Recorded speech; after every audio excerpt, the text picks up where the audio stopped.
Assalamualaikum warahmatullahi wabarakatuh.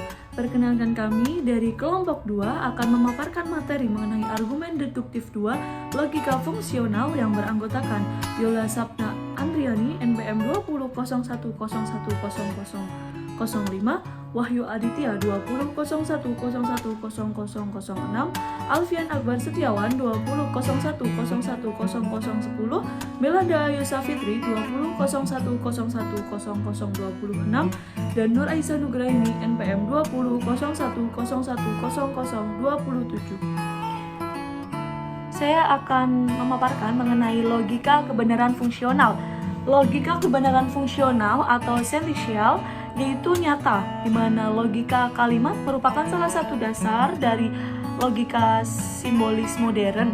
Oleh karena itu, sangat penting dalam bidang intelektual seperti teori himpunan dan dasar-dasar matematika. Logika kebenaran fungsional dapat berguna dalam menganalisis argumen. Manfaat lain dari mempelajari logika kebenaran fungsional adalah akan mempelajari suatu tentang struktur bahasa yang tidak dapat dipelajari dengan cara yang lain.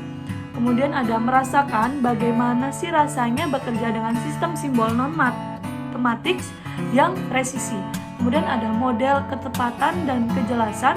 Seluruh masalah sistem simbolis tak dikenal dan harus dimulai dari awal. Jadi kita akan belajar dari awal bagaimana mempelajari logika kebenaran fungsional tersebut. Selanjutnya, saya akan menjelaskan mengenai tabel kebenaran dan simbol-simbol kebenaran fungsional. Yang pertama ada variabel claim, yang kedua ada tabel kebenaran itu sendiri, yang ketiga ada konjungsi dan diskonjungsi. Selanjutnya ada variabel claim, di mana variabel claim itu menggunakan huruf besar untuk istilah-istilah dalam klaim kategorikal.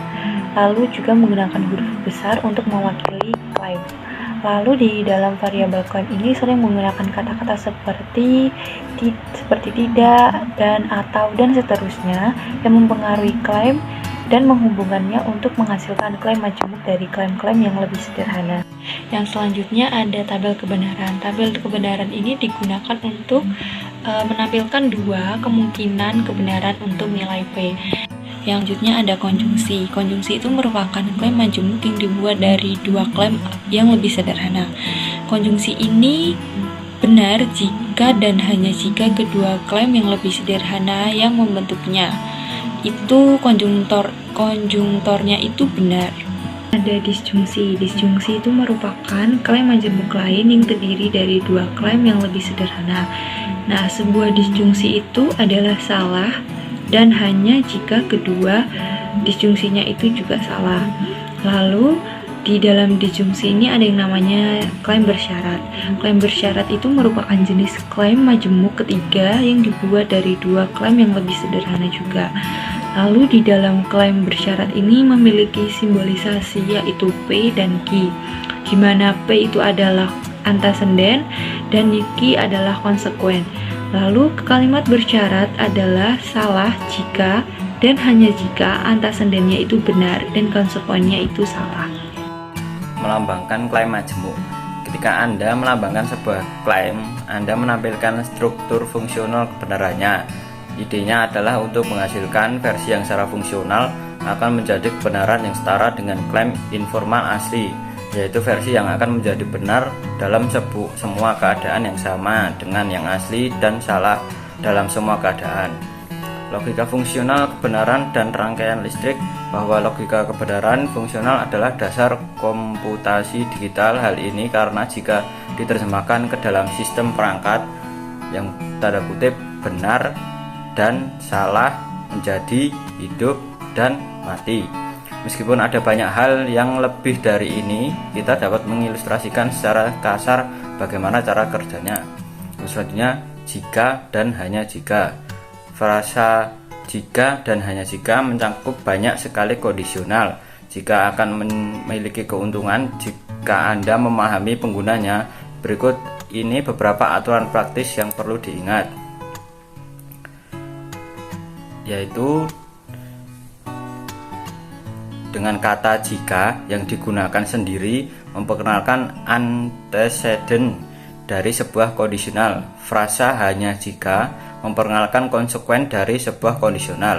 Dengan kata lain, bukan lokasi bagian dalam kondisional, maka memberitahu kita apakah itu antecedent atau konsekuen kata-kata logis yang mengidentifikasinya. Dan selanjutnya kondisi yang diperlukan dan memadai.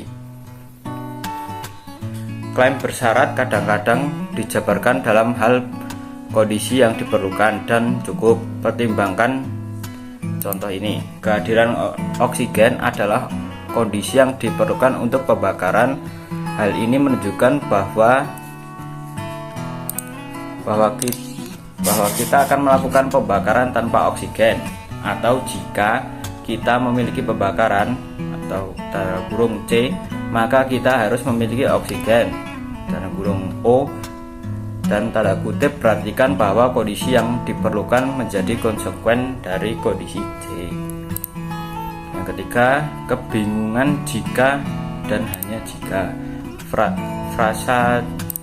Frasa jika dan hanya jika menjelaskan sejumlah besar persyaratan, jadi Anda akan memiliki awal yang baik jika Anda memahami penggunaannya. Dan apakah itu antecedent dari kebingungan jika dan hanya jika, atau konsekuen itu adalah kata-kata logis yang mengidentifikasi, dan berikut adalah contohnya. Yang pertama, More akan basah jika Parker membalikkan perahu. Bagian tanda kutip Parker dari klaim adalah antecedent, meskipun itu datang setelah bagian More. Seolah-olah klaim itu mengatakan jika Parker membalikkan kapalnya, More akan basah.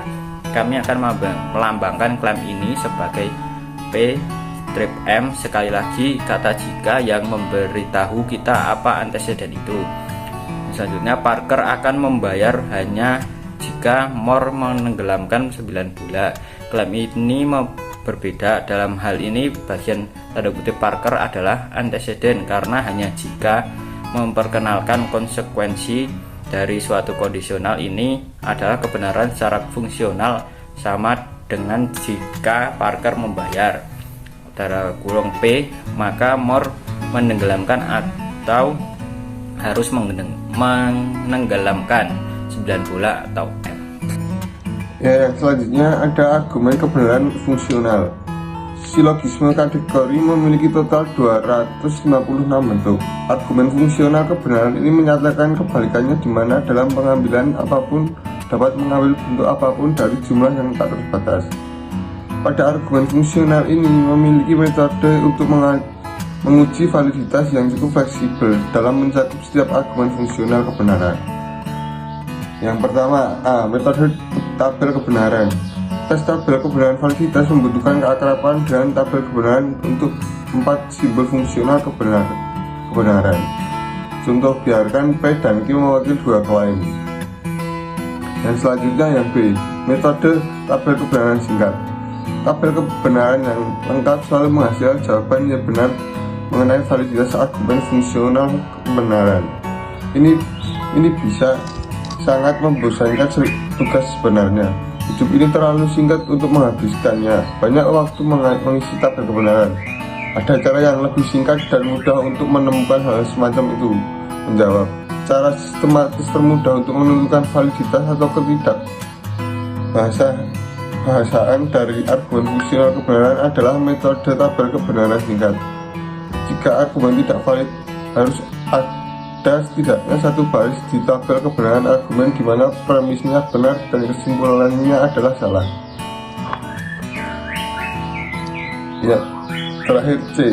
Pola argumen kebenaran fungsional umum. Beberapa pola fungsi kebenaran begitu tertanam dalam proses berpikir, sehingga hampir beroperasi pada tingkat subverbal. Formular argumen yang valid dalam kasus ini premis menjamin kesimpulan. 1. Modus ponensi atau menegaskan antecedent. 2. Modus tollens atau menyangkal konsekuensinya. 3. Argumen berantai.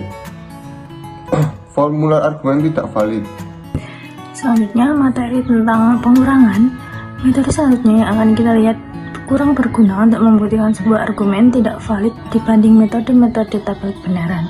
tetapi memiliki beberapa keuntungan dalam membuktikan bahwa sebuah argumen itu valid. Metode ini disebut dengan metode deduksi.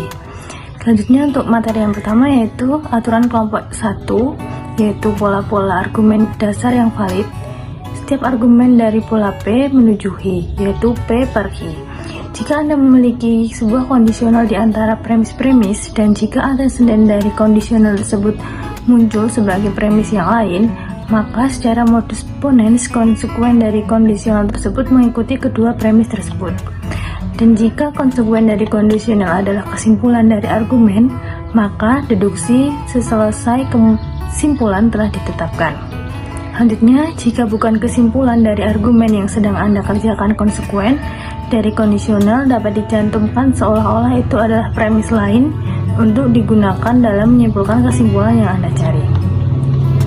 Selanjutnya untuk aturan pertama, modus ponens atau MP juga dikenal sebagai penegasan antecedent. Untuk aturan kedua, modus tollens atau MT juga dikenal sebagai menyangkal konsekuensi. Pola modus tollens adalah seperti di bawah, yaitu P sama P menjadi Q per P. Jika Anda memiliki klaim bersyarat sebagai salah satu premis, dan jika salah satu premis Anda yang lain adalah negasi dari konsekuen dari kondisional tersebut, Anda dapat menuliskan negasi dari antecedent kondisional tersebut sebagai baris baru dalam deduksi Anda.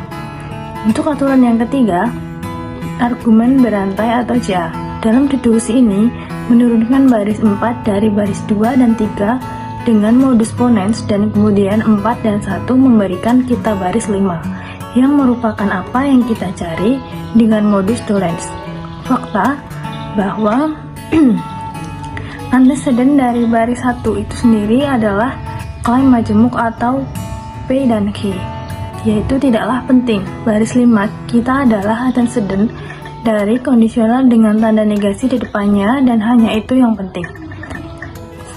P menjadi Q menjadi R per P menjadi R. Aturan yang keempat atau argumen disjunktif atau DA merupakan aturan argumen berantai memungkinkan Anda untuk mendapatkan kondisional dari dua kondisional yang sudah Anda miliki, asalkan antecedent dari salah satu kondisional Anda sama dengan konsekuen dari kondisional lainnya. Untuk aturan yang kelima, penyederhanaan atau SIM. Jika konjungsi itu benar, maka tentu saja konjungturnya haruslah benar. Anda dapat menarik satu konjungsi dari konjungsi manapun dan menjadikannya baris baru dalam deduksi Anda. Selanjutnya, aturan kelompok kedua yaitu kesetaraan kebenaran fungsional.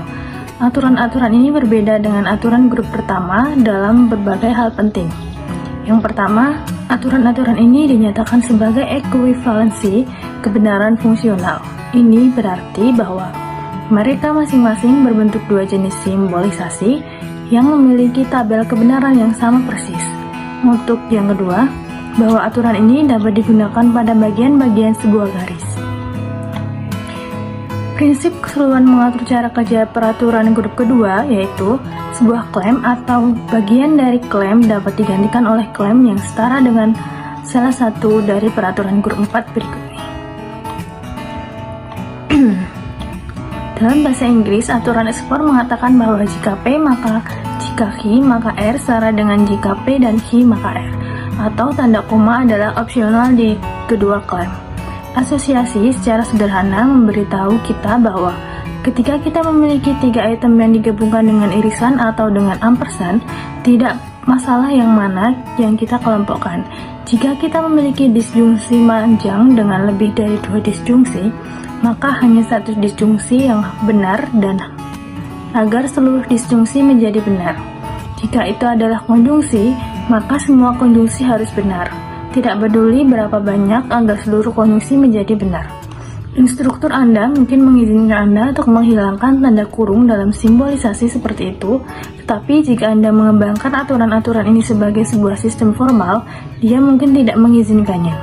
Aturan ini memungkinkan untuk menyebarkan konjungsi di atas disjungsi atau menyebarkan disjungsi di atas konjungsi. Kedua versi aturan ini, seperti aturan DM, memungkinkan kita untuk melakukan apa yang dapat kita lakukan dengan irisan seperti apa yang dapat kita lakukan dengan ampersand. Aturan ini memungkinkan beberapa langkah yang jelas. Mereka kadang-kadang diperlukan untuk membersihkan pengurangan. Seringkali sulit untuk mengetahui bagaimana cara mengerjakannya saat pertama kali melihat soal pengurangan.